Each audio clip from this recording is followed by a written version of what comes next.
No matter how talented or skilled you are, you will never reach your full potential without expert guidance. Students need guidance to explore and plan for their future, and this should be based on their skills and interests. Participation in guidance programs provides academic and career based experiences, helping them to decide their future.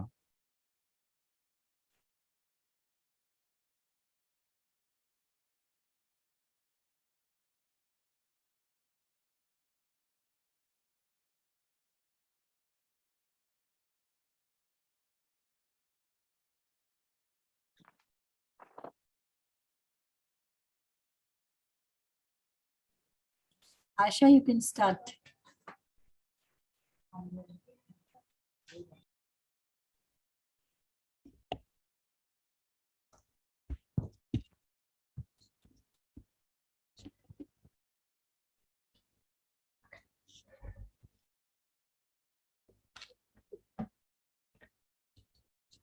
It gives me immense pleasure to wholeheartedly welcome dignitaries from the Ministry of Education, Dr. Shivakumar Manikyam, Honorable Chairman, Board of Directors, Indian Schools in the Sultanate of Oman, members of the various boards of directors, CBSE officials, distinguished members of the MOE Oman, officials of the Embassy of India, Sultanate of Oman, Mr. Alkesh Joshi, Honorary President of the School Management Committee, Indian School Al-Wadi Al-Kabir, Presidents and members of the School Management Committee of all Indian schools in Oman and from other schools and boards across the globe, principals, vice principals, heads of various departments, coordinators, teachers, parents, staff, and students of all participating schools.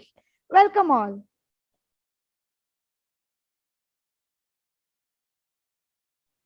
Your hosts for this morning are Master Savio and Miss Asha of Class 12 from Indian School Al-Wadi Al-Kabir. Dear audience, it is our pleasure and privilege to have you all here with us on this journey of transforming your dreams into reality. Dear audience, you are requested to fill in the feedback form, which will be posted in the description box towards the end of the session. Filling this form is necessary as it will fetch you a participation certificate. It is with sheer joy and great pride that I take the task of introducing our guest speaker today. He is a man of virtue and simplicity. I feel elated for the august audience for sparing your time out of your busy schedules to invest in your dreams. With great honor and pride, I now introduce you to the man whose dedicated actions, services, and contributions have affected change in the mindsets of people. He is none other than Dr. Brijesh Pare. Without further ado, let's welcome Dr. Brijesh Pare. Thank you. Dr. Brijesh Pare is a president at the Association of Chemistry Teachers India, Hombaba Center for Science Education, TIFR, Mumbai. He is a professor and head of chemistry, Mother of Science Postgraduate College, Ujjain. His exemplary contribution to the field of chemistry has earned him grade A, reaccredited by NAC, DST, FIST support in. Dear sir, the screen is all yours. Okay, thank you. Very good afternoon to all of you, and I'm audible? Yeah. Yes, sir. Okay, thank you. So on the very onset, I congratulate the AVENIR 2021 organizing committee for having wonderfully doing this program for 9 days. You know, it's a long 9 days, and thank you for inviting me and giving this opportunity to interact with the young students and teachers of Oman and other places. Mr. Nageshwar Rao, and I'm thankful to Mr. Nageshwar Rao, the principal of Indian School, Al-Wadi Al-Kabir, Oman, Muscat, Dr. Shivakumar, Mr. Benoba, and the HOD Science, Jennifer, ma'am. So thank you very much for giving this opportunity, and let me share my presentation, and then I will start.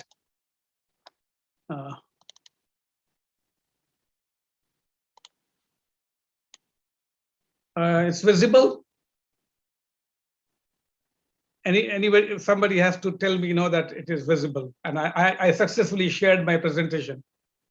Yes, sir. Okay, Yes, thank sir. you very much, ma'am. So nice of you.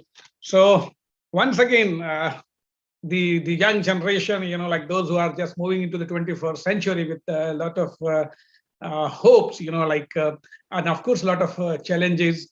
What I decided today to talk to them about, about the creativity and critical thinking. I mean, as we are going into the 21st century, okay, this is all about AVENIR. So anyway, so that is my title, that the creativity and the critical thinking. So I will go into that, very slowly, and I hope that the participants will be the part of it, and you will be having a nice time. So there is one word, on the screen. I think the man, the boy, who was nicely comparing it, can you pronunciate this word? What is this? This is one Japanese word, and that is, it is a shindogu. This is a word, shindogu. And okay, I will let you know that what does it mean, So on the screen, you can see an outfit worn by a baby with a mop on its belly, and that allows the baby to clean the floor while crawling.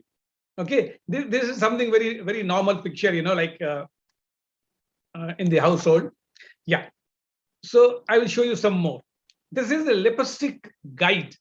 Just look at here, what this lady has done, there is a mask kind of thing. And just after wearing it, just putting on the lipstick. Okay. Okay. I will show you some more. Eye drop funnel glasses. How nicely, this lady is pouring the drops, the eye drops into the eye, without just letting go it's here or there. Just look at all these things, This is another beautiful thing. This is a back scratch guide T-shirt. Makes, scratching your friend's back very easier. Suppose you have to scratch, somewhere this point. So what your friend will say? 4F, or he can just say you that at somewhere 4F, and here, you can scratch. So this is okay. And one more thing, this is a shoe broom and a dustpan. Look at here, this is a dustpan and this is a broom. So I'm just showing some of the beautiful things, and this is what is, we call shindegu. That is a Japanese word. And in Japanese, this is a shindegu, which involves, coming up with something unuseless inventions. There is a word useless, but here is the word unuseless invention. So what is that? What is that? It is, that this art involves, the combining products that are completely unrelated to create inventions, rather we can call it innovations, that are wonderfully unusual, but of great use. So now probably you can appreciate what I have shown you in the previous, the slides, and that is a shindagu. That is a kind of a creativity. So today we are going to discuss about all these things. I know you must be all aware of the 4 C's, and you are in the 21st century, and everywhere, whenever we talk about education or academics, and the kind of skills you guys need to inculcate into to be very successful, these 4 C's are very essentials: creativity, critical thinking, communication, and collaboration. So these are the 4 things. Out of that, I'm going to discuss with you about the creativity and critical thinking. Guys, let me tell you, the whole world is divided into 2 parts. There are many ways, but those who do innovation and those who not do. I mean, this is how, those who are much ahead economically also, in otherwise also, they are all innovative society. And from where the innovation comes, it comes from a kind of a creativity. If the people of the student or the students of that particular country, the young generation, is creative and they have a critical thinking, I mean, they go into, because creativity leads to innovation, and that the whole economy of that country changes and the status of the country changes. I will let you know in fact, what creativity is and how to inculcate it. This is what we are going to discuss today. Okay, so first and foremost, what is the, let us see creativity. So many people think that creativity is a mysterious trait, like a charisma, something divinely conferred power or a talent. You as a student, as an individual, you either have it or you don't. That is all kind of a gifted thing. And the conventional wisdom is that creativity is kind of, birthright. If by birth you achieved it, you have it, then you have it. And it cannot be taught. Suppose somebody, unfortunately is not creative. So he cannot learn those kind of things. Creativity cannot be learned. This is what the people say. But anyway, as we go further, we will discuss about it and we'll just ponder and we'll see that what the scientists and what the psychotherapists and psychologists and other scientists in the field says about it. Okay. I would like to take a name of Professor Tina Selig. She is a very senior professor in the Stanford University. And I'm working a lot on creativity and how to inculcate creativity. So she says the creativity is a renewable source that can be tapped, at any time. See, renewable and non-renewable, that we all know about. So renewable means something perennial. Just it goes on. You use it, it comes out again. So she says, Tina Selig says that it is a process that can be taught. Creativity can be learned. So how good news it is for all of us, like anybody can learn. And this thing, it is a myth. It is a myth. If somebody says that creativity is by birth, then it is a myth. It's not a fact, and it can be learned. How do you define creativity? See, last 5 minutes, I'm talking about creativity, but let us define it very specifically and categorically. Creativity is the process of generating new ideas. Now, probably you all, those who are really very keenly listening, they definitely will think about it, because we all understand that generating new ideas is, of course, creativity. But is it that easy to every time generate new ideas?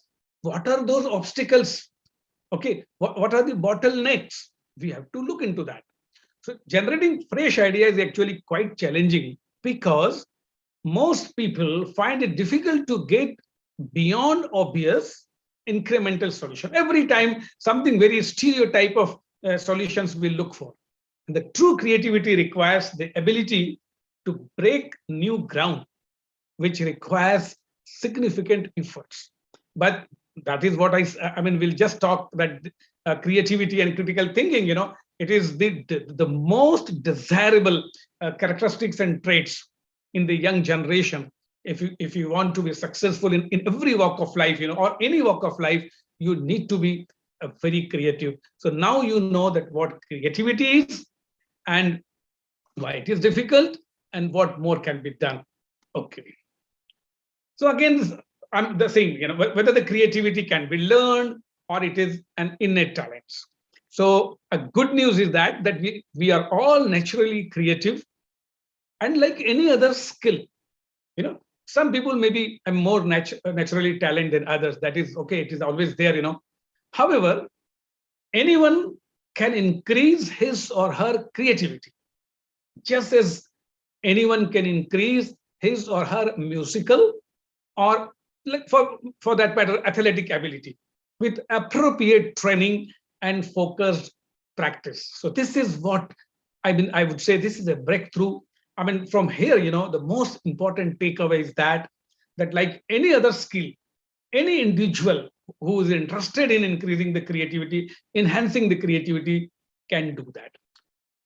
So we can all learn tools and techniques that enhance creativity and what coming out of his behavior and pattern. That is the creative thinking. Every time looking for the new ideas, every time looking for more number of solutions, more number of plausible solutions. So that is the creativity thinking. So there is no one path to creative ideas about how to get more ideas, creative ideas. Just as there is not one way to to get from Mumbai to Oman. There may be more than one ways. However, there are always ways that are easier than others. Is it not? I mean, suppose I have to go Moscow and then I will come down to Oman. It's very straight. You can go. So always there are easier ways. So we can make the pathways to innovation much smoother by teaching people specific tools and techniques.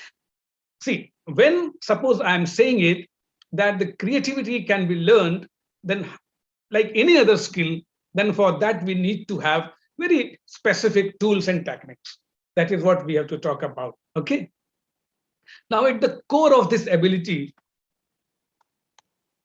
to look at the problem from, see, how it comes, I mean, see, somebody is, like more creative than others, then what kind of characteristics that particular person has, that we look into that. So definitely the way of looking at the problem, okay, or looking at the task with different angles. Second, to connect and combine concepts. I will go into that slightly details later. And the ability to challenge traditional assumption. The traditional assumptions means, see, there is a problem, or if you get a similar problem, then you will just find out, obviously, a very stereotype of, solution.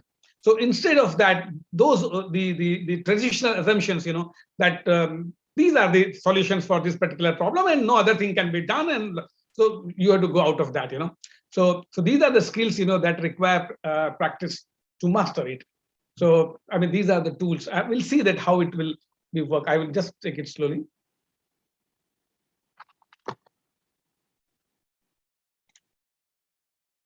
Where it has gone. It looks I'm out.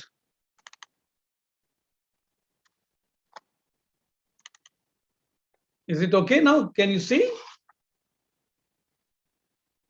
Okay. Now, what are the great myths about creativity? Again, we have to see what the people say about it. And moreover, sometimes anybody can ask, like from me, what is the point in to be more creative? Why one has to be more creative? Whatever is going on, it is fine. So anyway, so here, if suppose you are more creative than before, so instead of the problems, you'll see potential. Instead of the obstacles in doing anything, in doing any task, you will find opportunity. You will see opportunities, and instead of challenges, you will see chance to create solution.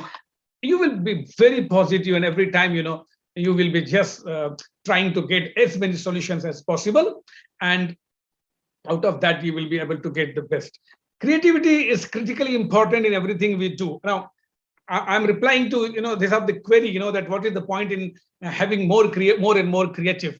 So in every walk of life, even if you are designing a product, you want to grow your business, you are building alliances with the nation. I mean, in any kind of work you are involved in, either you are doing any college or in the university, or you are in a corporate world, you are doing your own business, you are meeting with the people, everywhere. If you are a more creative person than before, you will be able to perform far better. And these skills can be learned. The most important thing, it is not only we are talking that these are the skills required, we are talking about the tools and techniques of achieving that, inculcating them, and how to use them, those tools and techniques. Can anyone learn creativity? Yeah. So, of course, there is a good news that our brains are built for creative problem solving. This is very natural. We need to acknowledge it. And I mean, the genetic technologists and scientists and the biotechnologies, they just prove it. They have proved, those who are working with the brain, that our brain are built for creative problem solving. And it is easy to both uncover and enhance our natural inventiveness. This is, I mean, very natural, that the brain or the mind wants to do something new. That is very natural. But we have to, many times, we have to uncover that characteristic, or we have to enhance it. See, like the human brain evolved over millions of years from a small collection of nerve cells with limited functionality to a fabulously complex organ that is optimized for creativity. This is how the brain evolved. Earlier, we had lesser difficulties anyway, but over the years of, over the thousands of years, and it has evolved. And now even we are facing the complex problems, but the mind is prepared and ready for that to solve those problems in a very novel and effective manner. Creative thinking, I have just told you that if suppose someone is creative, that means looking for the new ideas, you are looking for more ideas, you are looking for the better ideas. So creative thinking is the process of nurturing your imagination, allowing you to think out of the box, not only the stereotype kind of thing. And being able to train your mind to think creatively, it helps to invent. You can solve the problems, you can create new ideas, new products, and communicate in a fresh and new manner. Not exactly every time you are communicating in a similar manner. If you are creative, so even on communication level, creation level, you are always new, you are afresh. So that is what is the creative thinking leads. It's a where it is gone. Sorry, 1 minute.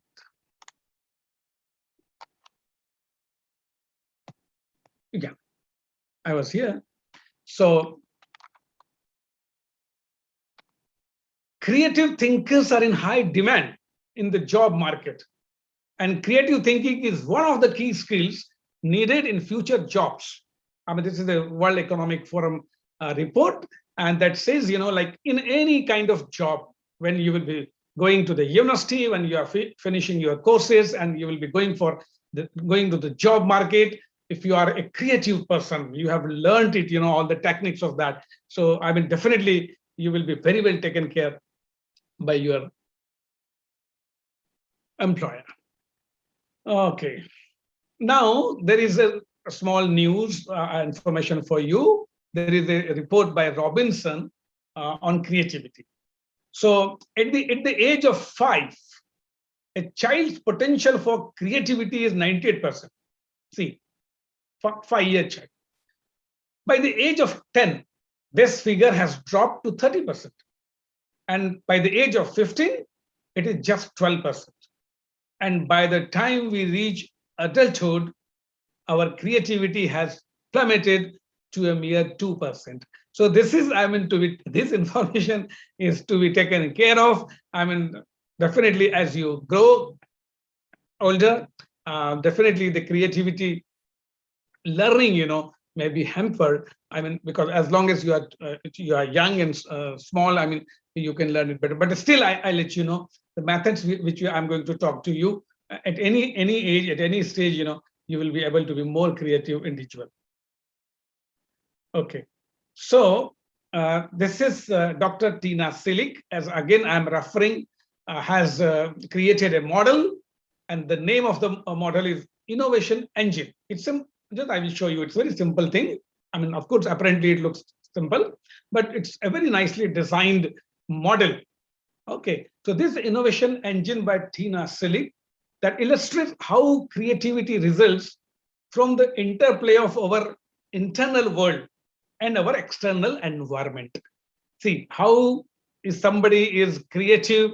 Of course, it may be innate, it may be natural by birth, but at the same time, there are other things, which you can that makes an individual more creative. So there are two things. There is an internal world and an external world. We'll just see. This is the Innovation Engine, okay, by Tina Silic. Look at here, please.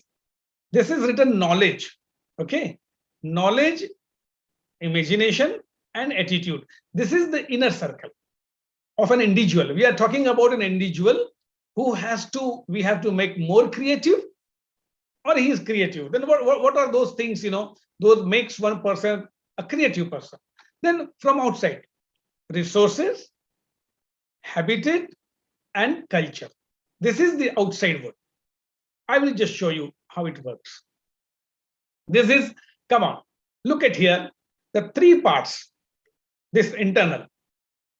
So knowledge provides the fuel for your imagination. So you have to, one has to be creative, one has to have sufficient knowledge. That is the first thing. When you have knowledge, then your imagination, the second, is the catalyst for the transformation of your knowledge into ideas. So once you have a knowledge, then imagination. So imagination will use your knowledge and will give new ideas. And third is, what is the attitude? This is the attitude. Your attitude is the spark that sets the innovation engine in motion. I mean, you have knowledge, it's fine. Your imagination, which is a catalyst, okay, which is transforming your knowledge into ideas. But this idea has to be, I mean, go to the level of the real creativity, then the attitude has to be there. You know, attitude is always very important in the life, you know. At least one should feel that he really wants to be creative and he can do it, you know. Yeah, that's only he can do it, you know. Otherwise, I mean, you can take the horse to the water, you know, and you just cannot force horse to drink water. Anyway, so now the external thing. This thing we have seen. Now it will start from the resources. Resources are all the assets in your community, where you are living, in which community you are living, and what are the resources available to you. Second is habitat, your local environment. That includes your home, your school, your office. Okay, see, it is very natural, it looks, when you have more resources. Definitely, if you have more resources, that really will help any individual to be more creative. Because we know, because you will be having more resources, so you will get a more chance to have more knowledge. Certainly, knowledge will lead to imagination. Attitude, if you have, then comes resources, and after the habitat. This habitat is very important. Your home, your parents, if they are encouraging all your kinds of experimentation, if you are doing something new, okay, they support you. Your school, every time eager to support you for all the new kind of things. Of course, your office, suppose you are working somewhere. So if suppose this habitat is encouraging, it is supporting, you know, for innovation, for creativity, and for doing anything new. So definitely it will enhance. And the culture. Culture is the collective belief, values, and behavior of the community. So this is what, you know, the culture. So again, resources, habitat, and the culture. This is from outside. All these six parameters, if they are in tune with each other, in resonance, definitely an individual is going to be more creative. I hope you have just seen it carefully. Okay. Let me go ahead. So how can you jumpstart your innovation engine? This is what I was talking to you about, that you can just jumpstart your innovation engine by building your base of knowledge. That is what is required. Then which will ultimately serve as the toolbox for your imagination. Then habitat and environment. And I mean, these things I have already discussed with you. So these things will help you to be more creative. What are the variables that inhibit our creative? See, these six aspects through the innovation engine I have discussed, you know, which helps, you know, these are the tools and techniques to make you more innovative and creativity. But let us see what are the variable factors, you know, that inhibit the creative abilities. So without the drive to come up with the breakthrough ideas and confidence that a creative solution exists, it is unlikely that one will be found. See, you need to be very, very positive. Is it not? I don't know. You need to have that level of attitude and confidence, you know, that really you can make it. I mean, you have to believe that every problem has many, many solutions. And out of those solutions, you know, you have to choose the best one. Yeah. So in addition, we all live and work within communities with the culture that have a powerful impact on how we feel, think, and act. Of course, you know, that is what we was looking at, that habitat and culture.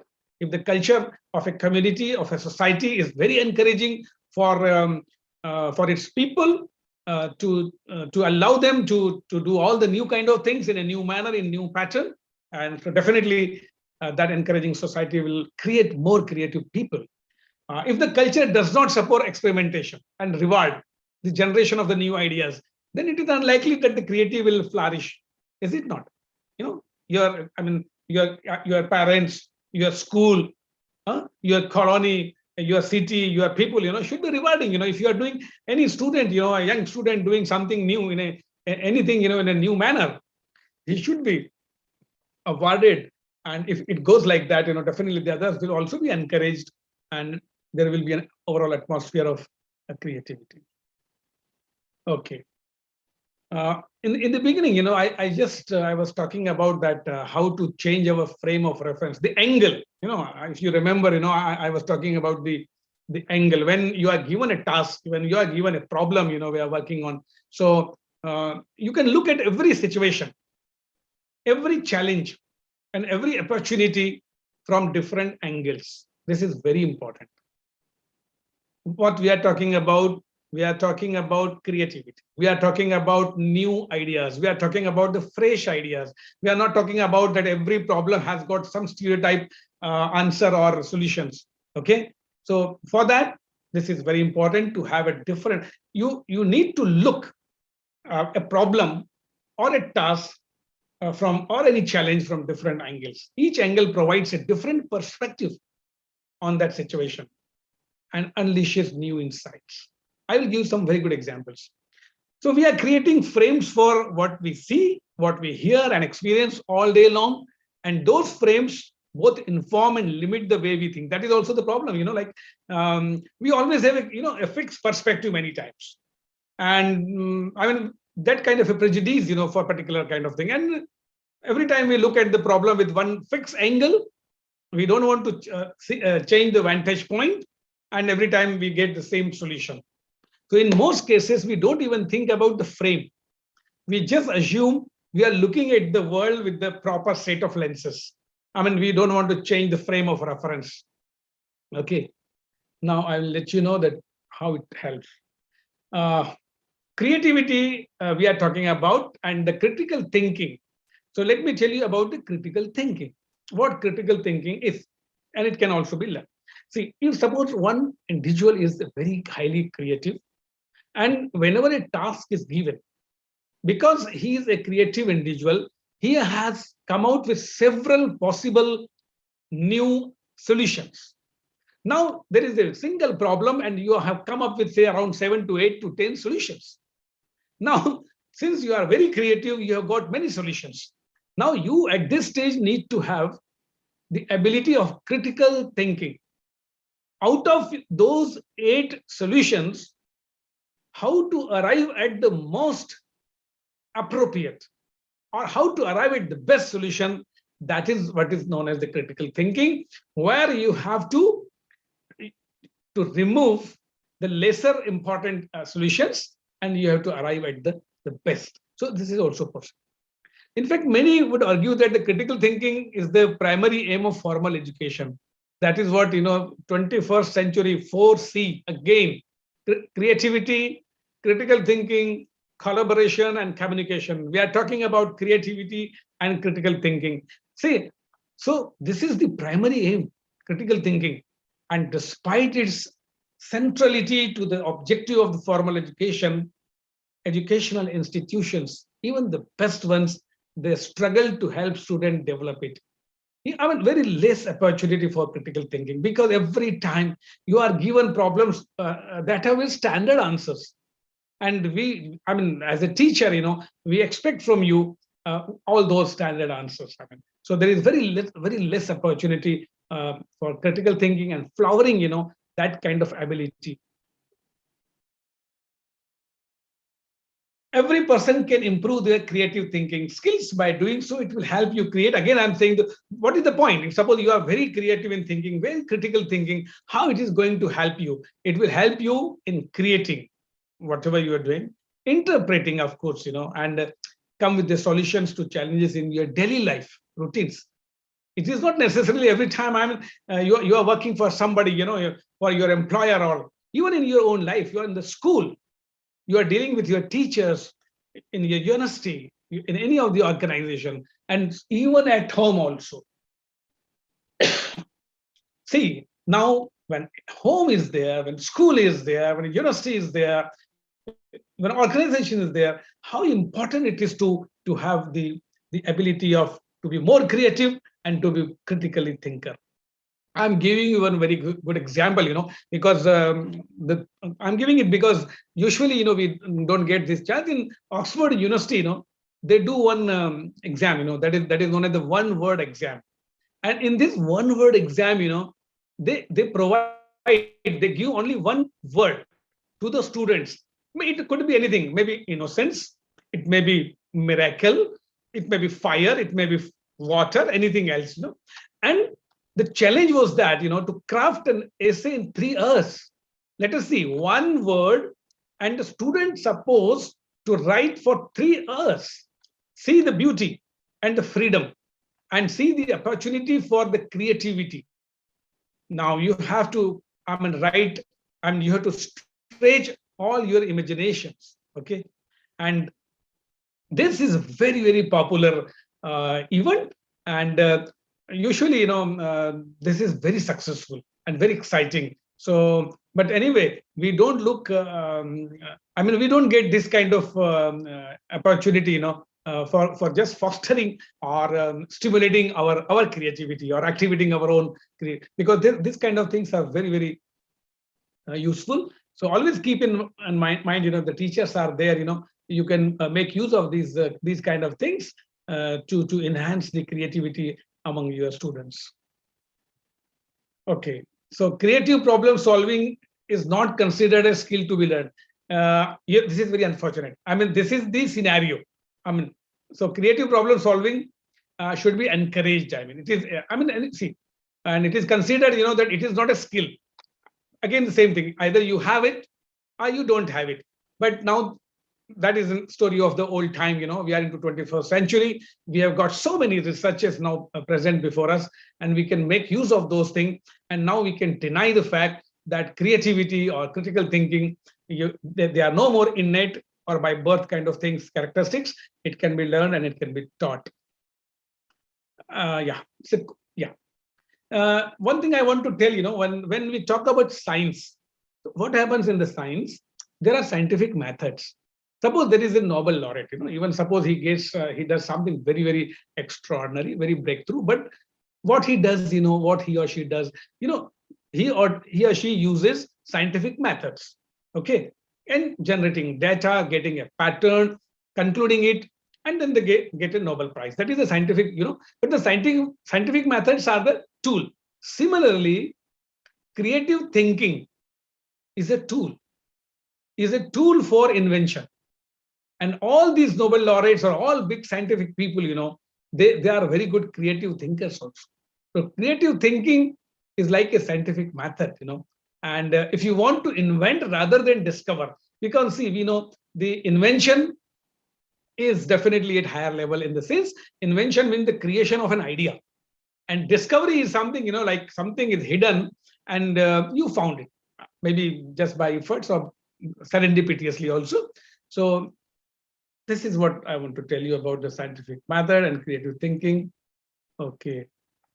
Innovation shrivels. Whenever I talk of innovation or creativity, they are all same thing, because once you are creative, you are innovative. But don't confuse innovation with invention. Again, I'm telling you, invention is the creation of idea. Okay, that is relatively, it's not very common, it's rare. But innovation, it's a improvement in the existing facilities, and that can be done, very often. It can be learned by doing that. So here, like muscles that atrophy from lack of use, innovation shrivels up when ignored. So, in every society, the innovation should be encouraged, otherwise it's very unfortunate. And just by blindly moving ahead, individuals or society or the organizations, they fall further and further behind those who are able to creatively adapt to the ever-changing environment. This is how, as in the very beginning I said, the society or the world is divided into two parts: those who do innovations and those who do not do it. They are just following the others. So, for that, our new generation has to be very, very creative, and we have to convince to them, that it can be done. Creativity is something you do.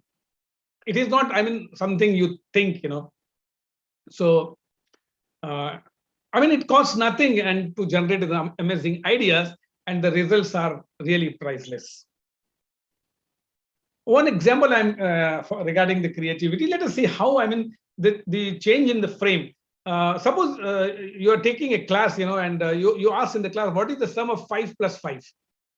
So, and instead of that, if you ask, what two numbers add up to 10? These are the two, same thing, but ask in a different manner. The first question has only one right answer. What is that? 10. But the second question has an infinite number of solutions, including negative numbers. See, it may be 1 plus 9, it may be 2 plus 8, even you can go to the minus also. These two problems, which rely on simple addition, differ only in the way they are framed. So all questions are the frame into which the answers fall. So for any problem, you have to design a question. You have to frame a question. And if the question is framed nicely, you'll get so many solutions. This is one of the example. Okay. Yes, you can see by changing the frame, we are getting so many. Instead of, you're asking what is 5 plus 5, only one answer. You are asking what two numbers add to make 10, you get innumerable answers. What you are changing the frame of the question, and you are getting a lot of solutions. This is one of the very important tool. Oh my goodness.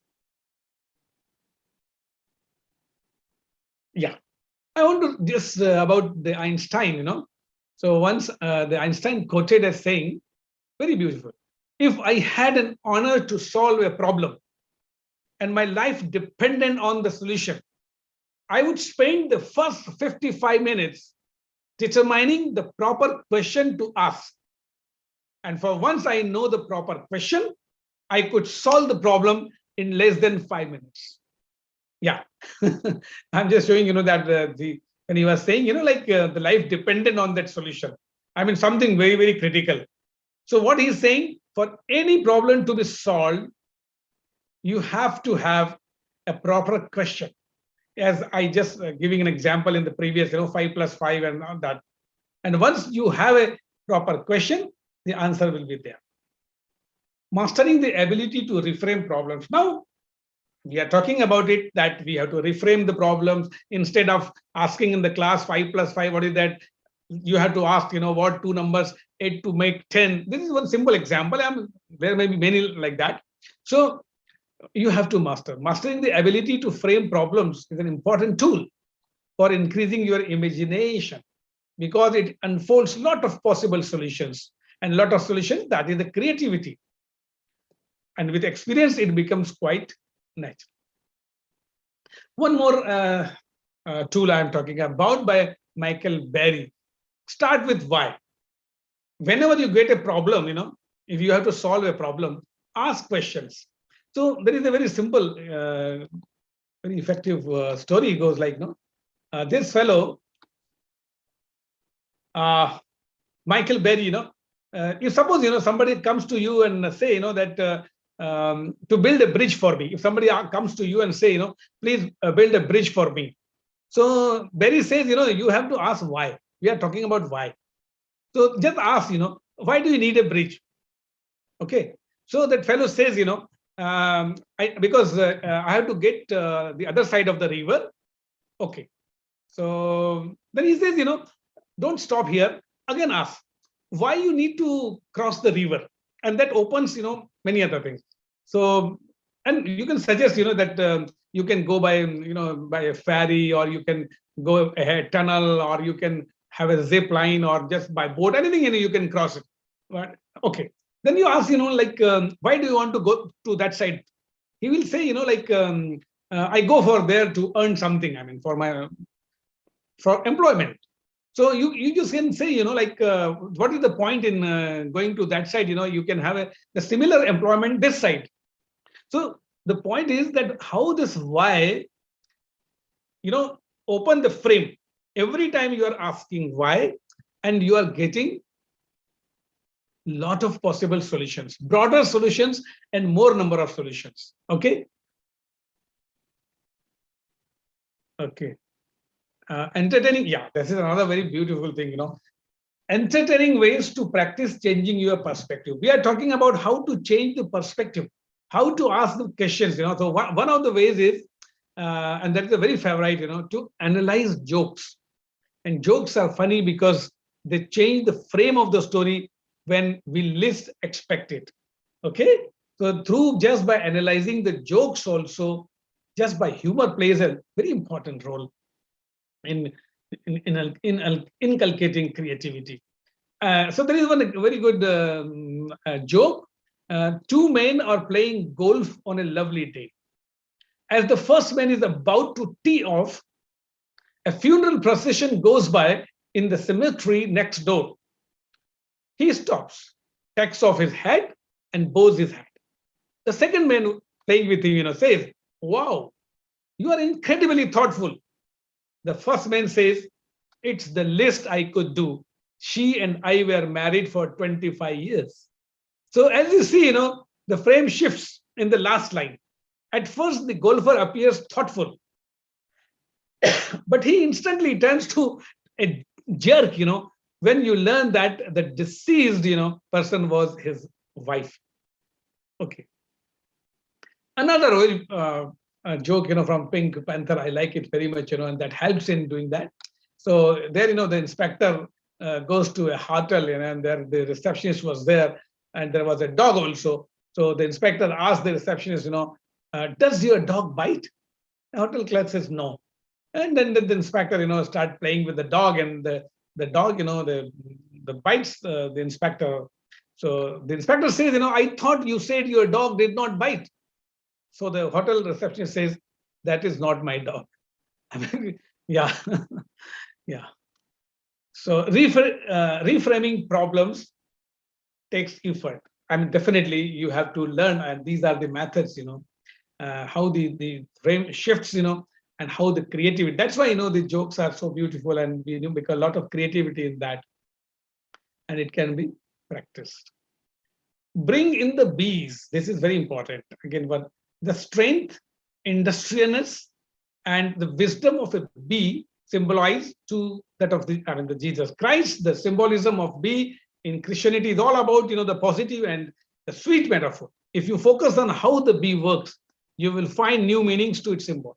Bee is also the symbol of the activity, work, diligence, and good order. And these are the traits, can make you very creative. You have to be very active. Your activity, your work, your intelligence, and the good order. Connecting and combining. There is a book, the Kult's Book of Invention. And the goal of this book is to help readers become comfortable creating ridiculous ideas. In the very inception of this discussion, I showed, very unusual, unuseless innovations. And they initially look very ridiculous ideas, since many brilliant ideas seem really crazy when they are initially conceived. So all initially the good ideas, they are not much appreciated. Maybe not all, but few, But again, I would say, if your home, your school, your society, is rewarding, and they are encouraging for any kind of new ideas, so definitely innovation will really be inculcated among that society. The playful invention, they describe here in the book, the connecting and combining objects, something very unusual kind of things can be connected, and out of that, you can have a good innovation. So connecting and combining. Attention, this is something very important. You have to pay attention for any of the things, any of the problem. Yeah. And I will just show you on this man, Richard Wiseman, what he has done, he's a very, very, renowned psychotherapist. And he has designed one newspaper. And in newspaper, he has given to the people, those who are very successful, and people, those who are star-crossed, those who always complain, that they are not very fortunate and all that. And in that, he has given a few small experiments, and that also works very nicely. Power of observation. all the scientists, those who are doing innovations, those who are doing inventions, they are very good noticers. You have to observe very good thing. And I will, my last story for that about the Charles Darwin, uh, credited with the idea of evolution of natural selection. Probably you all know that this natural selection, the idea goes to Darwin. But how it came to Darwin, he polished his ability to pay attention during his 5-year journey on the HMS Beagle, when he was there from 1831 to 30. These 5 years, he polished his ability to pay attention. And upon his return to England, as he studied all the specimen and drawing, he brought back from the Galapagos Island, where he was there for a very long time, tiny differences in the beaks of finches and the shapes of tortoise shells served as the evidence of his provocative theory. This is a very good example. And because of his keen observations, he could just give the this theory of natural selection. So, what could be the better example of the power of observation? This is a table kingdom. Like it is said, like this is through in many places. Employers, they provide very small space for doing work, and that is really not a good habitat. It has been proved, by research, that unless you have a very sufficient space around you as a good, nice habitat, you cannot be a very creative person. Creativity loves constraint. I hope you will agree with me that the creativity under the gun, there is an article, and there this Amabile says that if you are, you are in trouble. If you are in constraint, then you can be more creative. And it looks sometimes, that when a lot of constraints are there, you cannot be creative. But this is not the fact. It has been proved by various experiences that when things are tight, and you're under constraint, you are more creative. So thank you very much. And this is what I talked in brief about the creativity and critical thinking. And now we can have some questions. That was an extraordinary and inspiring session by Dr. Brijesh Pare. Now, we would like to request our most honored speaker, Dr. Brijesh Pare, to kindly answer a few questions put forth by the audience. May I request the teacher moderator to put forth the questions posed by the audience. Okay. Good afternoon, sir. And thank you, sir, for the very informative and the wonderful session on need of fostering creativity and critical thinking. Our inquisitive students have a few questions. It's not audible to me.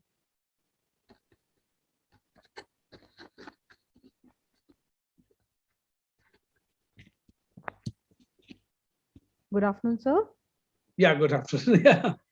Thank you, sir, for the very informative and the wonderful session on need of fostering creativity and critical thinking. Our inquisitive students had a few questions put forward. May I, sir? It is in the chat box, or you are reading them? Some of them have been forwarded to me, and some of them are in the chat box also. The first question I would like to put forward is, sir, in today's world, students often tend to follow some path without much provision for change. So how would you suggest we budding students to think out of box and come up something really inspiring? Yeah, it's a good question. Like, see, the onus is more on the teachers and the system, let me tell you. And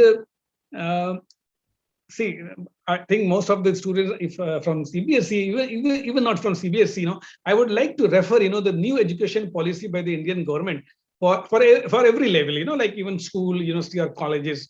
So in the guiding principle of this education policy, they have very categorically written, that everything should be done in, to encourage creativity, critical thinking, collaboration, and communication. So mainly, now as I was giving one example from the Oxford, that a very, very popular event they are doing, like giving a one word exam, one word event to the students, and on the students are have to write for 3 hours on one word. So what is the scope of the imagination? You can stretch to any level, I mean. And moreover, these are the exams where there is no one answer. No, it's not a kind of a standard kind of thing. Every individual can write anything about that, whatever he or she thinks.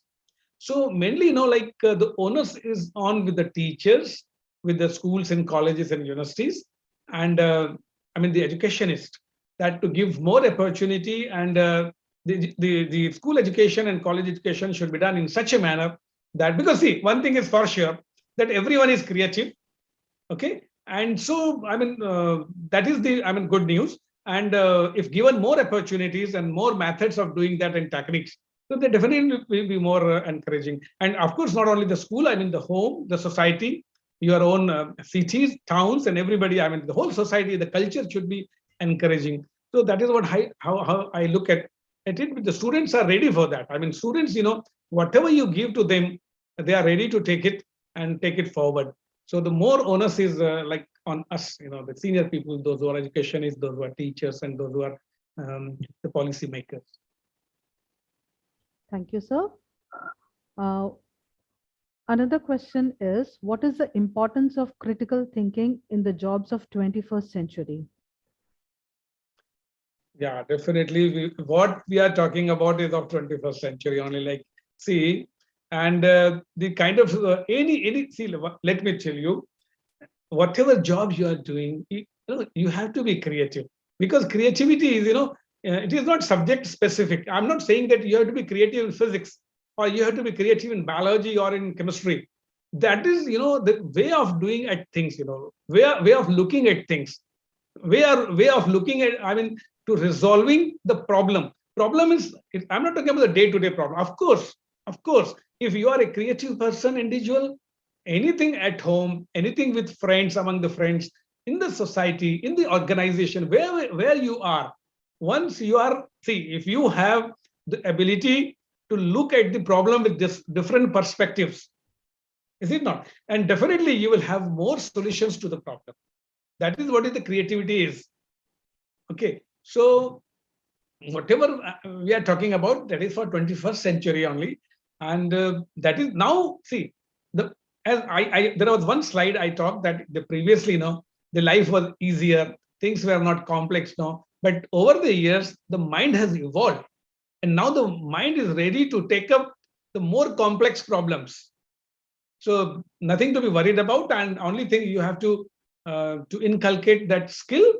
And the good news is that, that it is not innate, it is not, by birth, and we can learn it. Thank you, sir, for explaining it so well. The next question is, what skills are used in creative thinking? Sorry. What skills are used in creative thinking? No, I discussed about it. No, like you have to be keen, observant. Is it not? You have to see how to reframe it. Is it not, to the problem? How to change your perspective? These are the things. These are things you have to inculcate, and you have to polish these kind of things. Yeah. The B example I have given. You have to be very orderly. You have to be diligent. Then, yeah. And the last question is, what made you select this career path, and what message would you like to give to our dear students? Will you please read it again? Sorry, I missed it. What made you select this career path, and what message would you like to give to our students? I mean, my career as a professor. Yes, sir. Okay. Yeah. I would not say that I have come accidentally here, but I wanted to be in academics, and I'm very happy because it's a constant learning opportunity. And I have been teaching at various levels, undergraduate, postgraduate, and of course research also. And for the last 30 years, and still, I mean, there is a lot of scope to learn and to teach, and I mean, it's ever growing. What I have spoken to you, probably, last year I was not in a position to talk to my students at any stage. All these kind of things. So I mean, it's a constant grow. You can grow and you can inculcate every time. I mean, as a teacher, you have to be learner, and that is a wonderful thing. I'm happy with that. Thank you very much, sir, for explaining so well. And almost all the children, I think you can see it in the chat box that they are putting. It's a very informative session and they Thank you. enjoyed a lot. Thank you very much. Thank you. So nice of you. So I take leave. Okay, bye. Thank you, sir, for Thank all you. your Namaste. support and guidance given to the large audience by attending to their concerns so patiently during the course of the discussion. As we have come to an end of this session, I reckon it my privilege to put my gratitude into words. It is my pleasure to propose the vote of thanks.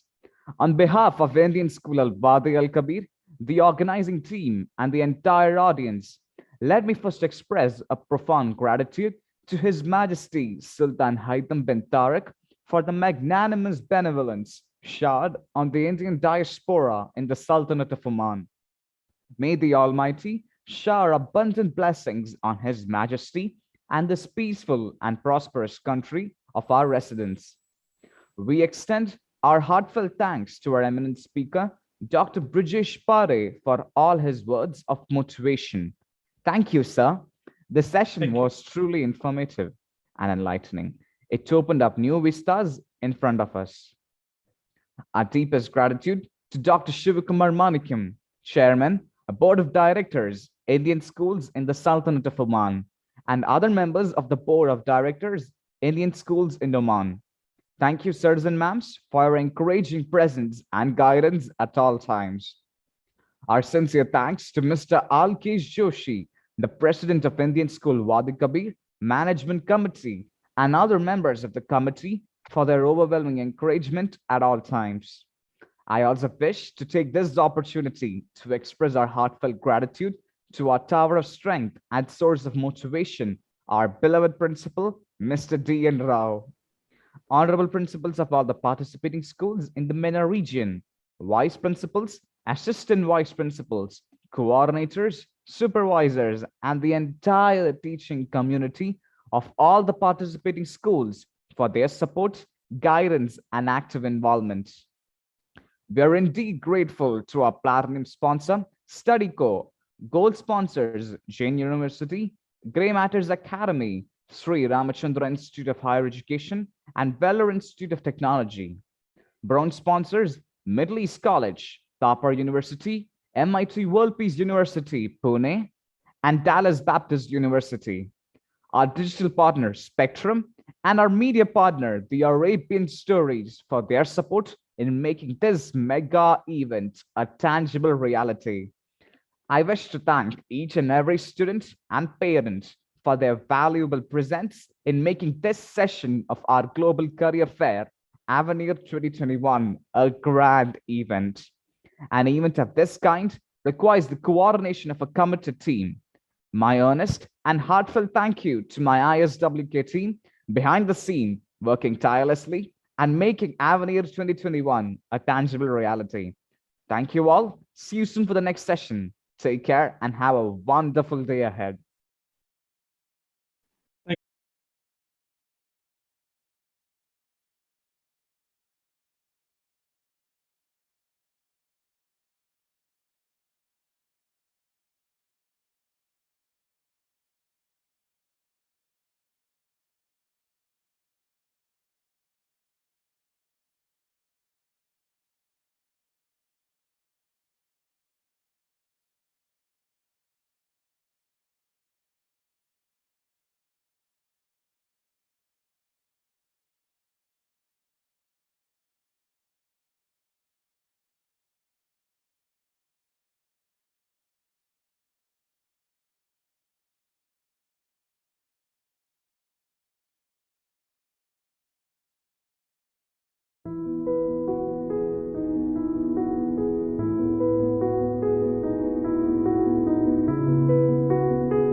The Sultanate has witnessed developments in all sectors and fields, thanks to the 5-year development plans set by the Omani government under the wise leadership of the builder of the Omani Renaissance, His Majesty Sultan Qaboos.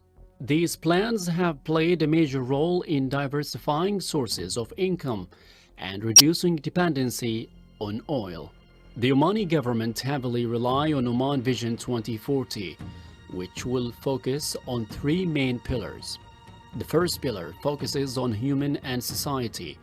The second one focuses on economy and development, while the third pillar focuses on governance and institutional performance. Oman 2040 vision seeks to make the Sultanate's economy one of the strongest in the region. It as well seeks to build a strong and high-quality education system. The vision aims that the Omani people live healthy and productive through establishing a well-organized, efficient, and responsive health system based on social values of equity and social justice, and thus to have quality care and sustainable health. Oman 2040 vision seeks to provide Omani citizens with social welfare. It as well seeks to construct buildings with modern touch and at the same time preserving the cultural identity of the Sultanate. At the heart of Muscat, work is moving at an accelerated pace to complete the construction of Al Irfan city. Medinat Al Irfan is a product of an existing ambition to establish a new urban center within the Muscat area. Medinat Al Irfan will become the gateway to Oman, creating a new downtown for residents, for business and for visitors. The city will establish an integrated, sustainable and inclusive community catering for different ages, income groups and ethnicities. The investment value at the eastern part of the city reached around 5 billion Omani riyals. Upon completion of the main roads in the Sultanate, the government plans to establish a metro which will connect the main cities in the Sultanate.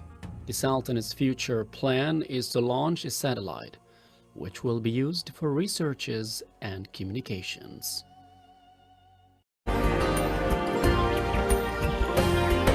India at 75 is work in progress.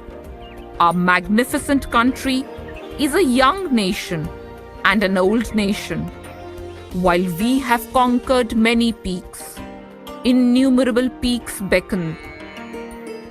We have to continue to work relentlessly to fulfill the promises that we, the people of India, made to ourselves. Our chance and my chance to pay homage to the women and men who fought for our freedom by building an incredible India that they would have been proud of. It is our chance to ensure that we continue to contribute to the growth and prosperity of our nation. Azadi Ka Amrit Mahotsav makes it incumbent upon us, we the people of India, to come together as the one nation that we are and we will always be, to build a Sare Jahan Se Acha Hindostan Hamara. Jaya Hind. AVENIR 2021 is a career guidance program that's going global for the first time. The concept of Vasudhaiva Kutumbakam, the world is one family, is the very reason of the program going global.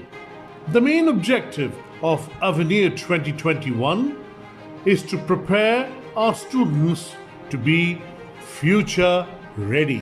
His Majesty Sultan Haytham bin Tariq Al Said, the benevolent and magnanimous leader of the Sultanate of Oman, endorsed the launch of the future vision of the Sultanate entitled Oman 2040. The main focus of the 2040 vision of Oman is based on Oman moving forward with confidence. Just as Oman's Vision 2040 is the gateway for the Sultanate to join the orbit of advanced nations, AVENIR 2021 too, in its uniqueness, will reach out to millions of students across the globe, preparing them as the future workforce set to meet challenges of the 21st century. The AVENIR series, under the aegis of the Board of Directors, Indian Schools Sultanate of Oman, was first hosted by Indian School Al Mabela, followed by Indian School Al Seed through physical settings in 2018 and 2019 respectively. AVENIR 2020 went virtual for the first time and was hosted by Indian School Muscat. This year, Indian School Al Wadi Al Kabir will bear the mantle of taking AVENIR 2021 ahead virtually in October 2021. It is said creativity leads to survival skills. AVENIR 2021 aims to make the student fraternity aware of the survival skills of the 21st century. Students participating at AVENIR 2021 will be empowered with the information on future work skills, which is so essential to achieve career success in the 21st century. All this and much more will take place in two phases, from the 20th of October to the 24th of October, and from the 28th of October to the 31st of October 2021. Webinars by globally acclaimed universities from the Americas, Europe, Africa, the Middle East, Asia, and Australasia and the Pacific region will also be the highlight of the 9-day event. Unlike the previous AVENIR sessions, AVENIR 2021 shall go beyond boundaries, reaching out to millions of students across the GCC, Africa, India, Southeast Asia, and Japan. Reaching out to myriad students representing different boards and curricula across the globe is what makes AVENIR 2021 special. AVENIR 2021 is unique. It's different. Come, board flight AVENIR 2021. Fly with us today. Your tomorrow will be happily secured. Trust me. Trust AVENIR 2021.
Welcome to one of the finest medical universities and healthcare facilities in India, Sri Ramachandra University.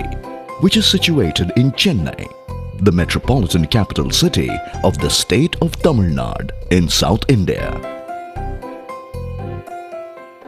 Today, Sri Ramachandra University has earned a unique distinction as a high-quality medical education institution, attracting numerous students from different parts of the globe. Late Sri Ramaswamy Odayar, a visionary, industrialist and a great philanthropist, today it has transformed itself into a major multidisciplinary education provider and a leading university in the country.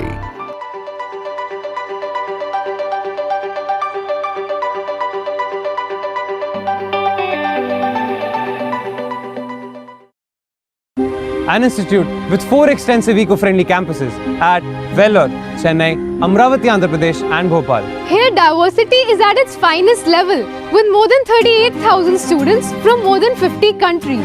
1,900 plus faculty members. 190 plus foreign lecturing professors and 82 programs. 700 plus companies for placements. 6,200 plus offers. Entered Limca Book of Records for the 8th time for the highest number of offers from a single institution. The first Indian institution to receive a QS 4-star rating overall and 5-star rating in 5 different categories. 250 plus international partners. Awarded #1 position among private institutions. Given A grade by NAC MHRD. Received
Am I audible? Yes, you are, yeah. Thank you. The path to enlightenment is through knowledge. Knowledge can never be seen as a negative aspect because it builds confidence. Education breeds confidence, confidence breeds hope, and hope breeds peace. Confucius said these precious words back in 500 BC. A person gets a sense of accomplishment, which is a liberating feeling. Education builds confidence and hope, and we believe that every child should get the opportunity to study. Exactly. That's why we're here. AVENIR 2021 is organized with the vision to empower and facilitate students to navigate their future and make their dreams real. Good evening, everyone. It gives me immense pleasure to welcome the Chairman Board of Directors, Indian Schools in Oman, Dr. Shivakumar Manikam. We wholeheartedly welcome the esteemed members of the various boards of directors, CBSE officials, distinguished members of the MOE Oman, and officials of the Embassy of India, Sultanate of Oman. A hearty welcome to Mr. Alkesh Joshi, the Honorary President of ISWK Management Committee, and other members of the School Management Committee of Indian School Al-Wadi Al-Kubair. A heartfelt welcome to principals, vice principals, assistant vice principals, HODs, coordinators, supervisors, and the entire teaching fraternity across the globe. I'm extremely delighted to welcome our students from all over the world, parents, staff, invitees, and all our well-wishers. We cordially welcome the distinguished members of the business community and the members of the education cell. A very warm welcome to all present here virtually. with us for this session on day 3 of AVENIR 2021, which is set to be a 9-day global career guidance program. This year, Indian School Al-Wadi Al-Kabir is the proud torchbearer of this mega event under the aegis of the Board of Directors, Indian Schools in the Sultanate of Oman. Welcome all once again. Your hosts for this evening are Timothy Koshi of Class 11 and Sona Saju of Class 8 from Indian School Al-Wadi Al-Kabir. Dear audience, it is our pleasure and privilege to have you all here with us on this journey of transforming your dreams into reality. Dear audience, you are requested to fill in the feedback form, which will be posted in the description box towards the end of this session. Filling this form is necessary and it will fetch you a participation certificate. Also, you're requested to post your queries in the chat box. Our distinguished speaker will answer them during the Q&A session. For those who have joined through YouTube, please check the description box for the link of the feedback form. Being a university that deeply believes in delivering world-class research, innovation, and education as its core purpose, the University of Sheffield has a proud history of discovery, innovation, and social change.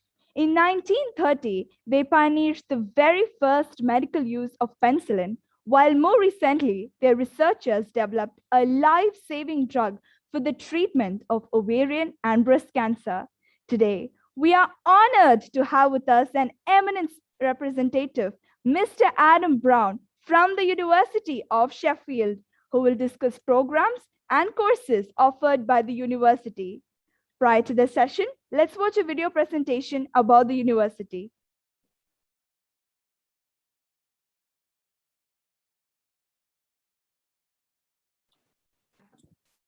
Sorry, you're going to play a video right now? Oh, yeah.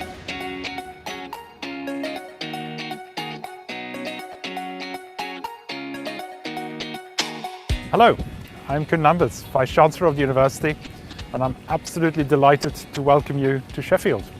You are now part of a community of nearly 30,000 students from around the world studying at our world-class university in this fantastic, vibrant city. You will have the opportunity to learn from passionate teachers and leading researchers at the cutting edge of their disciplines. It will prepare you for a truly rewarding career. There will be countless opportunities to learn new skills, get involved with projects beyond your course, volunteer for the community, and make friends for life with people from all over the world. And over the next few minutes, we would like to introduce you to some of the things you can expect to look forward to this academic year.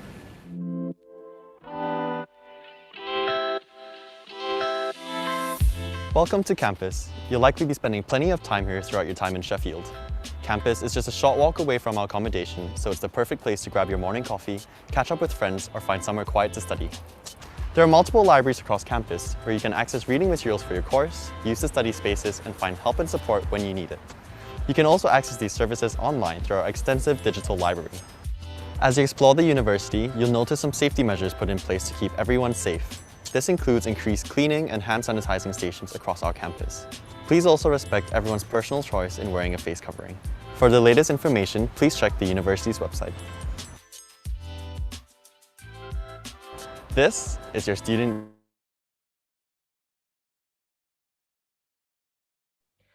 That was indeed a splendid video. Now, I call upon our guest speaker for this session, Mr. Adam Brown from the University of Sheffield. Over to you, sir, for your presentation. Hello, thank you very much, guys. Thank you very much for the introduction and the short video there. I just wanted to check before I carried on, because it seems like there's a series of events or organisation that I'm not particularly aware of. Is it okay if I present for around 30 minutes? Is that going to be fitting within your schedules? I can see some nodding. Yes, that's fine, Adam. Thanks, Mubaraka. Hi, how are you doing? Yeah, okay. Good, I will share my screen now. So we should all see a full-size picture of the University of Sheffield. Any nods or any yeses would be great, just to check. Yeah, brilliant. Okay, thank you very much. So, so thank you very much for the warm introduction, and lovely to see such engaged students as the panel here today. My name's Adam Brown. I'm the Regional Recruitment Manager for the Middle East and West Africa as well. I've been with the university for about 5 years now. What that means for you guys is that mostly my role is to support students on their journeys to the University of Sheffield, to help them with any questions, any inquiries that they may have, difficult or easy. I'm here to help. And it also means that because I've been in the university about 5 years, I have a general overview of most parts of the university, so can help. What you're looking at here is our one of our central buildings in the university, Firth Court, and a small cohort of our international students jumping for joy towards the end of their examinations. So hopefully for you guys, this will be exactly the same in a few years' time. I'm going to talk today about why a student might choose the University of Sheffield. I'm going to tell you a few things about our excellent campus and what it's like to live and study in Sheffield, and a few more reasons why you might want to choose Sheffield as a city. So without further ado, I will continue. Why choose Sheffield as a city? So some of your panel members mentioned earlier that Sheffield has a really strong and rich tradition. In the background there, you'll see a very early picture around 1910 of the Firth Court building, which is the heart of the university building. The university was founded by penny donations from the surrounding community in Sheffield. So all of the people got together in Sheffield and decided, we want this city to be known as a great city. So how do we do that? We're going to fund a university. So everybody donated just 1 penny from their money, and from that we were able to collect £40,000 and build the university building and start the university. We have been teaching as a teaching college since the late 1800s, since about 1886. We started as a medical college, but gained university status in 1905. And from which point we started to branch out into biomedical sciences, genetics, genomics, but all manner of other STEM subjects as well. So the engineering faculty is probably one of the largest in the university now. We also have strength in mathematics, physics, astronomy, all of these kind of hard science subjects. The university also has excellence in architecture as well, management and some of the arts as well, but it's most notably known for its STEM subjects. We now have almost 30,000 students, around 29,000 students in total, and about 8,000 of those are international students. So we tend to say that wherever you're from in the world, wherever you have a passport from, you'll find somebody that you have something in common with at the University of Sheffield. Ranking is extremely important for students, for employability, and for knowing about the quality of education that you're going to receive when you come to the UK. And I'm very proud to say that the University of Sheffield is in the world top 100 of universities. It has been in the top 100 for a long, long time now. That means out of the thousands of universities in the world, the University of Sheffield is in the top 100. We are a founding member of the prestigious Russell Group. For those of you that haven't heard of the Russell Group before, it's often likened to the Ivy Group of universities or Ivy League universities in America. But in Russell Group terminology, what Russell Group really means is that the universities dedicate a substantial proportion of their income to developing research. Okay, for you guys as undergraduate students, you may wonder, why is that important to me? I'm not going to do any research.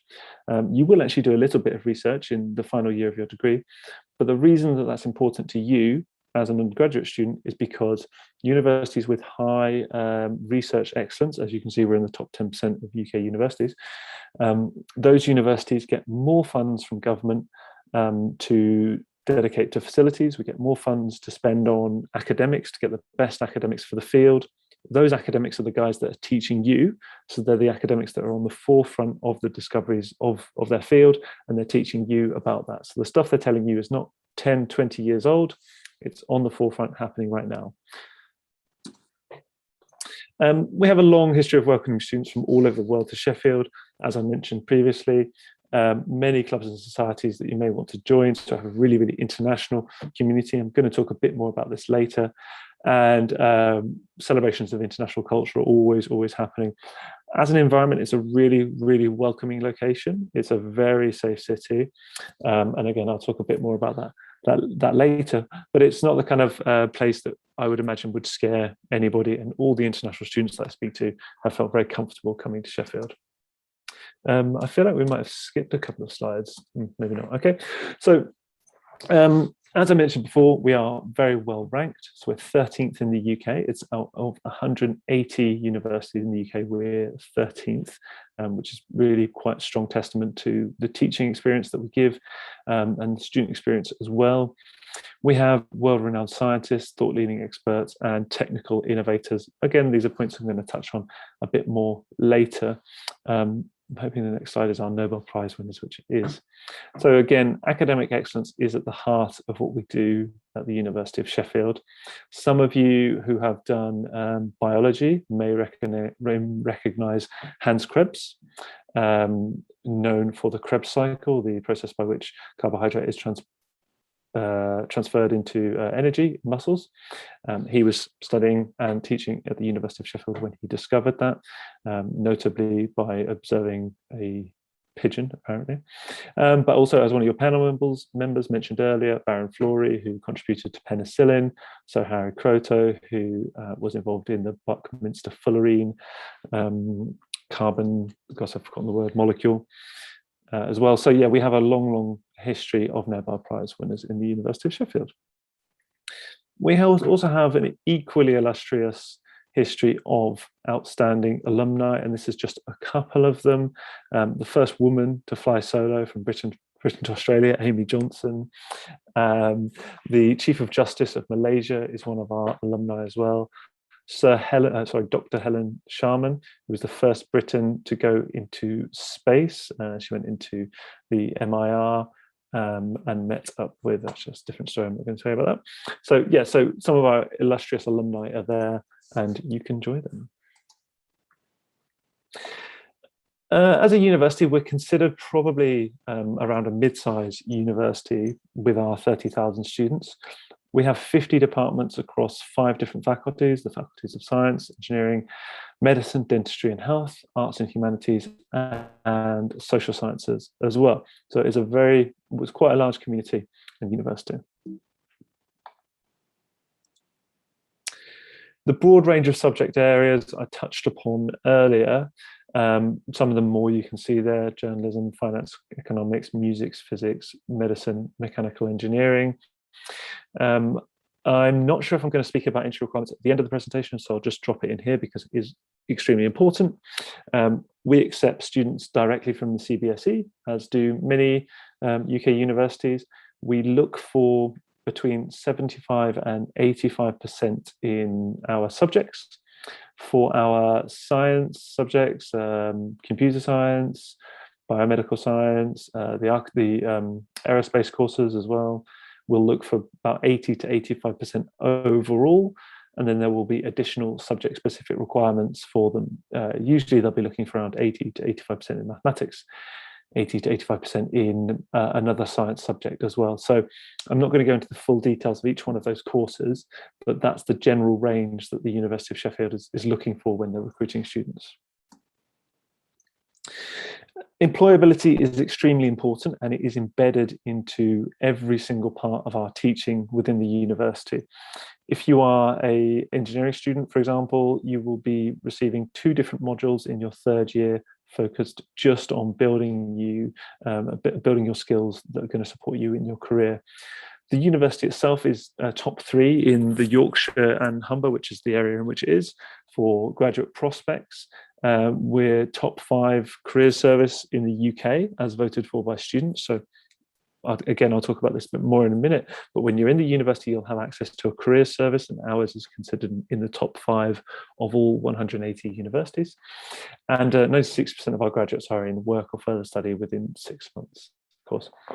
What do we have in this one? Yes, excellent. So as I mentioned, there is a huge amount of employability built into our courses, and whether that be through the modules that we deliver or the connections that we have with employers, you will gain experience outside of degrees whilst you're here. Some of the degrees that we offer have a sandwich option. So you study for 2 years or 3 years, work for 1 year, and then come back to the university for a final year of study. And these are some of the biggest companies that we work with out of, we work with hundreds more, but these are some of the biggest ones that you can see there. So Thomson Reuters, Airbus is a very, very big one. Jaguar, Tata Steel, BAE as well, Land Rover, Rolls-Royce and Saab, which are not mentioned there, but they're very, very big for us as well. McLaren as well, huge connections that we have. We have something like a £61 million deal with McLaren for research. We have a similarly sized research deal with Rolls-Royce as well. So these kind of strategic partnerships between the university and these industry partners help to support students and help to support the careers outcomes that we have for our students. So I mentioned before, we have the careers advice service in the university. You will find these careers advice services in the majority of UK universities. Ours offers CV and interview workshops when you join the university. So obviously you've probably never applied for a job in your life before. Maybe you have, maybe you're already working, maybe. We will help you constructing your CV, and we will help you preparing for interviews and doing mock interviews and showing you what interviews are about and what you should expect for them. We also have one-to-one alumni mentoring, so you can meet our alumni and kind of mentor with them and understand a bit about the journey they've gone through to get where they are and try and learn something from them. And we have excellent employers on campus at regular points throughout the year. So if you are within your academic departments, they would invite in people from industry to talk about their experience quite regularly. But additionally, we have careers fairs on campus, so we call them graduate recruitment fairs. We have 3 of them in the autumn. We have a business one, a law one, an engineering one, and a general one as well. Sorry, that's 4. And in those events, it's your opportunity to meet employers that are going to be employing Sheffield graduates. So yeah, really very busy events and very, very worthwhile to go to. There's a huge volunteering option as well, or office if you want to do some volunteering options. You will be able to work up to 20 hours per week on your student visa, and the job shop, which is what we're talking about here, will be able to place you, will be able to help you get jobs in the local area. Yeah, that's really the mainstay of that. So we have over 300 clubs and societies in the university. So tend to say whatever you're interested in, you can find something at the University of Sheffield. Caving, tennis, football, American football, rugby, tiddlywinks. We even have a Quidditch society, competitive running, anything. If there is a club or society that you would like to set up and we don't have it, you will be able to get funding for it as well. So I think that's quite an attractive thing. But if you're sporty and active, Sheffield really is a fantastic city for you. And I'll talk a bit more about why in a minute. But with regard to our facilities, we have an Olympic-sized swimming pool, fully equipped gym, tennis courts, squash courts, all of the kind of things that you would expect to find at a modern sporting facility. We have that on campus, in the centre of campus. So yeah, you can take advantage of that. The student union in the UK, so you may hear other universities talk about their student union probably quite extensively. The student union is the hub of all activity in the university. So as a location, it will usually have the cafes, any bars, any clubs, any shops, lunch kind of outlets. It will also have support for you. So it will also have international student support. It will have visa support. It will have the job shop, which I mentioned earlier. It will have, what else do we have in there? Financial support, accommodation support. Clubs and societies are based there. So it's a really, really active part of the university. But as a body, as an organization, the student union in all universities is independent from the university, and they are there to represent your interests. So if there's something you feel you're not getting out of your studies and other people agree with you, then the student union is there to support your interests and make sure they're heard at the senior level in the university. Our Students' Union in the UK has been consistently ranked in the top position. At least for the last 3 years, it's been actually #1 position. So that's really, really good. And that's students that are voting for that. So we know that it's really, really good quality. You can just see a picture of it there. It's not very easy to picture. Unless you've seen it in real life, unfortunately, but it is a lovely building and has a really, really warm environment. Our campus. So I'm just going to talk about some of the facilities that we have on campus quickly. So the first one to mention, and it's mostly known in engineering circles, is the Diamond. And this is an £81 million investment into engineering. So what we did with engineering is we realized that lots of different departments had crossover in what they taught and the kind of lab work that students needed to do in order to be successful. And because of that, we built this facility which enabled all of the money to come together from all the different departments of engineering and invest in a huge, huge facility. It is 5 floors with 19 different laboratories. We have fluids laboratories, aerospace, we have a structures lab, we have tissues labs, we have a clean room. So if any of you are electrical engineers, we are one of very few UK universities to offer circuitry, making circuit boards for undergraduate students. Yep. So anyway, the Diamond, however, does benefit the wider university community. So we have 1,200 study spaces in there. I personally find it a very inspiring building to be in, and especially when it's full of students as well. There's such a lovely buzz of everybody knuckling down, studying really, really hard. It's open 24 hours a day, every single day of the week. You can go there whenever you want to. Students do. Students are there at 3 or 4 in the morning quite often. And studying quite hard. I wouldn't encourage you to do that, but you can if you want to. Yeah, so it's a fantastic building basically and offers a lot of facilities.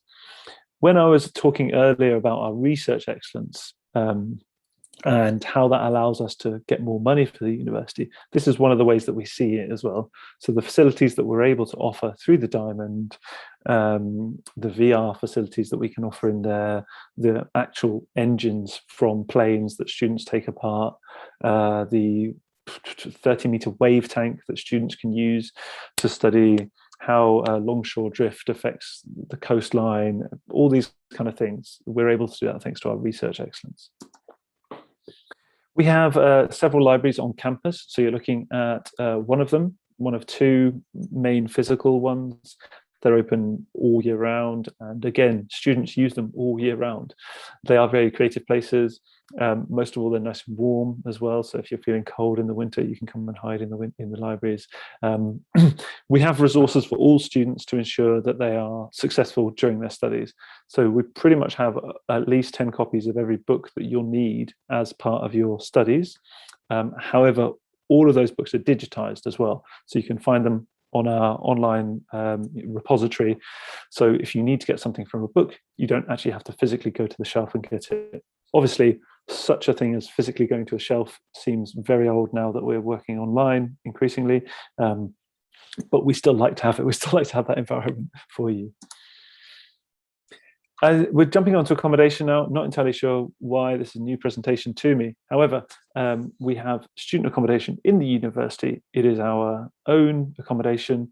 It is a guaranteed quality. It is not very expensive. There is Wi-Fi throughout. There is also 24-hour security in these accommodations as well, so you can feel extra safe. There are 2 accommodations. There is one which is right in the center of the university, and there is another which is 25 minutes walk from the university, or you can take a bus. Bear in mind that in the UK, most students will walk. Well, most people in the UK will tend to walk more than they take buses or public transport or driving. So 25 minutes is not considered a long distance. Yeah. Sheffield as a city, I promised I would get to this part. It just took a while to get there. It's quite a big presentation. So for those of you that haven't seen Sheffield on a map before, don't know exactly where we are considered a northern university because we are north of London, which is effectively the north. We are 45 minutes to Manchester, which is our closest airport. And in fact, if you're coming from Oman, you can fly directly to Manchester on Oman Air. It's a lovely flight. You could also go to London if you want to, but then you'd have to transit yourself. It would probably in total take about 3 hours. But from London Centre, we're only 2 hours. So we're really, really well connected. Sometimes students will ask me, can I live in London and transport myself to Sheffield every day for classes? I just wouldn't bother. It will be too expensive. So you just come and live in Sheffield. Yeah. So very central city in the north of England, close to Manchester. What you can't see on this map is just above Sheffield is Leeds. Just to the northeast is York. To the southwest is Birmingham. South is Nottingham. So big cities that you probably will have heard of are all within 1.5 hours on the train. So very, very well connected city. That's just a picture over Sheffield. I find it quite pretty, actually. I think it's really nice. So it's really important that you know before you come to Sheffield, it's a very hilly city. And that's why I'm using this picture to illustrate that for you. It's not a flat city. It's not like Muscat or Dubai or something, all up and down. What you'll see in that picture on the left-hand side is a tower on the ridge there. That is the university building. If I can get my mouse over here, yes, I can probably, where's the, oh gosh, I can't remember. Anyway, it doesn't matter, we'll do it at a different time. This tower is in the center of the university, and all of this area from these red towers here to over here, actually this is the diamond here, all of this is all university buildings. So all of the university buildings are in one place like this. Even though we're a city university, we have our buildings together as if they're a campus. So for you guys, it does feel like an enclosed university environment, but it's very easy for you to go into town and do other things. So it's very, very easy. Town is just over here. So this area, you can see Sheffield's Grand Mosque over there as well. So yeah, so basically it's not a huge city, and it is a very, very hilly city, so it's a nice place. As you can see on the right-hand side, it's the most affordable student city in the UK. That is absolutely verified. The university is 10% cheaper, not the university, sorry, the city is 10% cheaper than the national average and 25% cheaper than London. So if you're looking for an option where you can save your money to use it for things that you want to do, Sheffield's a great option for that. The cost of rent, the cost of food, the cost of transport, all of these things are lower in Sheffield. So you spend less money on the things that you absolutely have to, and you can spend more money on the things that you really, really want to. Yeah. What you can't see in that picture is the Peak District, which is just off to the left-hand side. And from the center of the university, it's about 20 minutes in a bus, 20 or 30 minutes driving, but most students will go by bus, and it's our next slide. Sheffield is quite often known as the outdoor city. It's certainly the reason that I was attracted to Sheffield, and I think it's one of the reasons that lots of other people are attracted to Sheffield as well. And that is because it offers unrivaled access to beautiful countryside. So Sheffield as a city offers all of the things that you normally get from a city: the nightclubs, the bars, the work opportunities, the study opportunities. But very quickly, on an absolute line, it becomes pure countryside. The picture you're looking at here, you can drive there in 30 minutes from where I'm sat, and I'm sat 15 minutes away from the university by foot. So if you're interested in going outdoors, you know, you're an outdoor type, you want to explore the UK, Sheffield's a great option for you. Additionally, if you join the clubs and societies whilst you're here, you'll have access to all of these shared resources. Like, say, for example, you don't have a bike, you might be able to get one from the cycling club, go out and try them. Probably the most popular club that we have is the Hiking Society, because they go all over the Peak District and really, really enjoy it. So yeah, the Peak District is a national park protected by law to keep it in this like kind of semi-natural state like this. Gosh, I'm running out of breath here, sorry. And you may not know this, but Sheffield is home to a lot of very well-known musical artists. So Arctic Monkeys started in Sheffield. There's been several others as well. We have a thriving centre of music in the city. What I would say is, if you're looking for a city which is just party, then Sheffield is not that city. Sheffield does have pubs and clubs and bars. However, it's not the focus of the city. The students that come here tend to be very active, very daytime students. They're very dedicated to what they want to study, very academically inclined. But at the same time, they like to take use of their days. They like to go out, they like to explore, they like to see new places. They like to socialize during the day and stuff.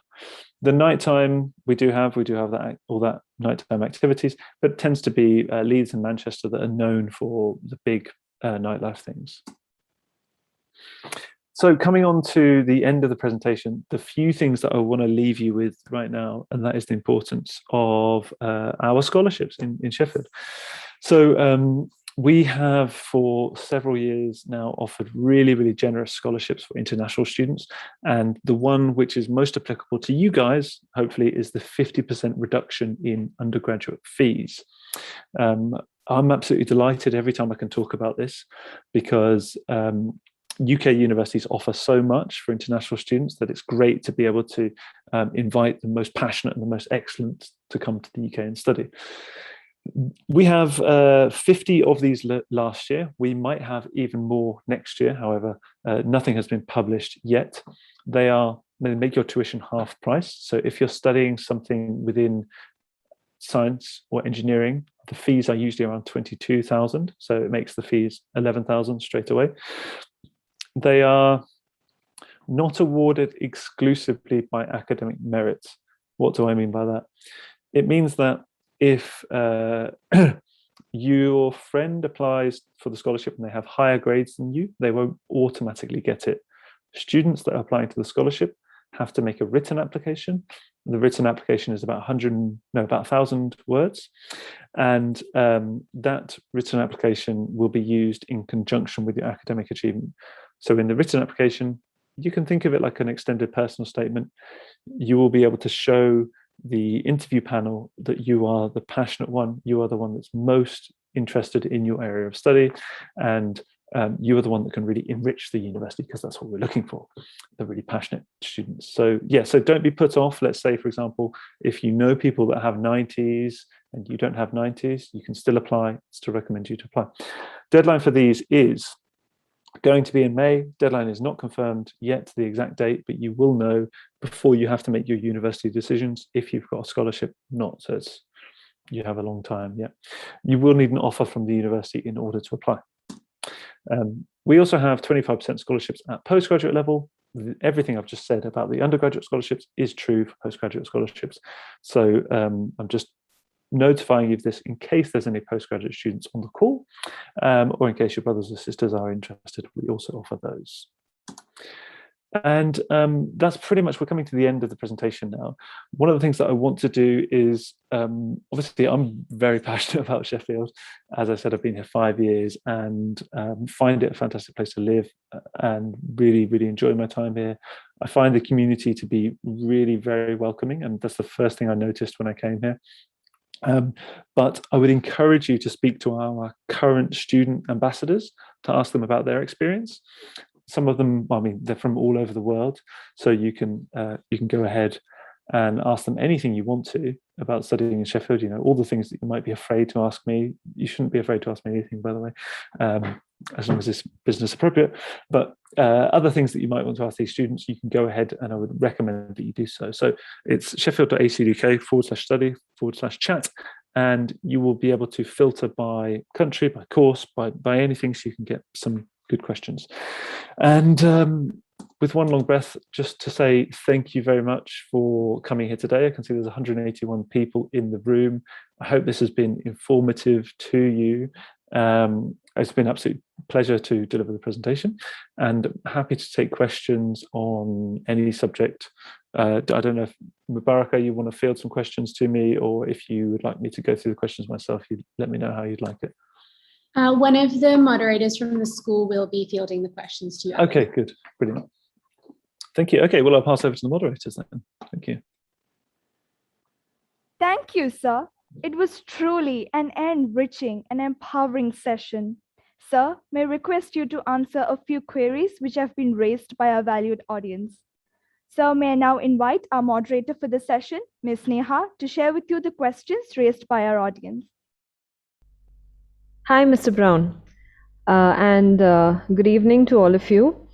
I must say it was a very illuminating session on every detail about the university. We have a couple of questions that the students have asked us, so I'll just move on to that. Yeah, the first question is, what is the scope of humanities in your university? So humanities is a huge field of study, I would say. In the university, we focus mostly on languages and cultures, and education. They would be the main areas pretty much within humanities. Yeah. We also have archaeology to a smaller extent. What else? Journalism would also be included within there. Yeah.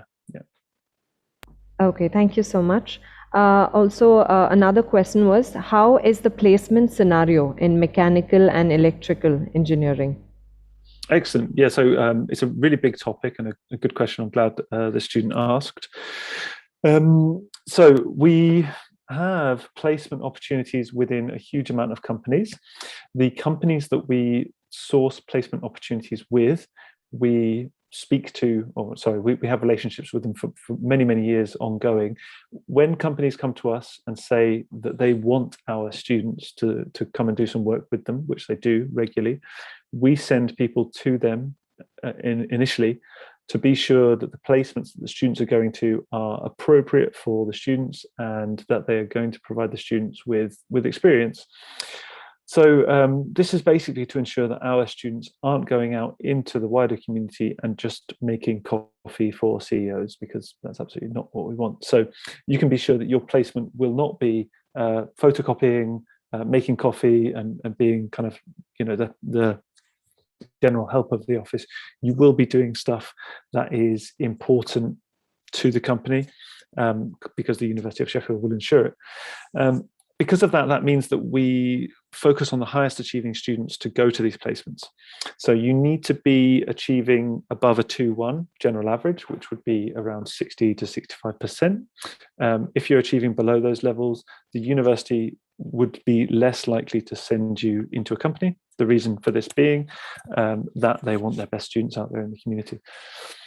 It is a job that you're going to. You are going to make an application. You are going to go through an interview as well. And the university will give you support with all of that as well. You will be paid for your year in industry as well. So students will usually expect to be receiving between 16 and 23,000 pounds for that year, which is a general, fairly standard entry-level payment, which means that if you have to go to a different city for your work, then you'll be able to rent somewhere to live. You should be very, very comfortable on that wage. Yes, I hope I've covered all the aspects there. It's quite a diverse thing, but the most important thing is, so with electrical engineering, it's usually students that are going to ARM or Siemens. They're the main ones that we work with, but then Rolls-Royce also takes electrical engineers as well. Thank you so much. Another question, is mathematics a necessary for psychology student to get into the college?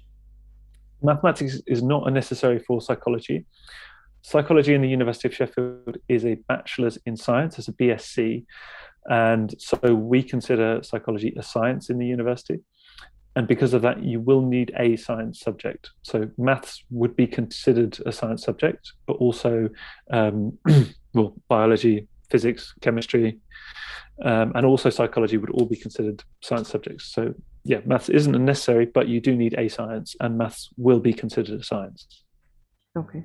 And another question was, what could be the overall approximate fee structure, including the cost of living? So cost of living, we tend to say it's about £9,000 to £10,000 per year. In reality, you're probably going to spend a little bit less in Sheffield because it's such a cheap city and you don't have to buy transport. You can walk yourself around the city. But that's a good number to have in your head. Courses range from 18,000 to 24,000 in most parts of the study. If you start to look at medicine and dentistry, then it's a lot more expensive, 35,000. So, you know, too expensive almost. But yeah, so that would be the normal fees in those areas. So let's say for a year's tuition, living costs, it's around 30,000 UK pounds, that area. Yeah. Okay, thank you. Another question was, what is the eligibility criteria for admission? So I mentioned this once in the presentation, quite early on. For CBSE students, we're looking for around 75 to 85%, depending on the course. It's as simple as that, really. If you are looking to go to some of the science, mathematics courses, engineering courses, then it's going to be 80 to 85% always. Depending on the specialism that you're choosing, there will be a subject-specific requirement. It is usually maths and another science subject for the majority of the courses.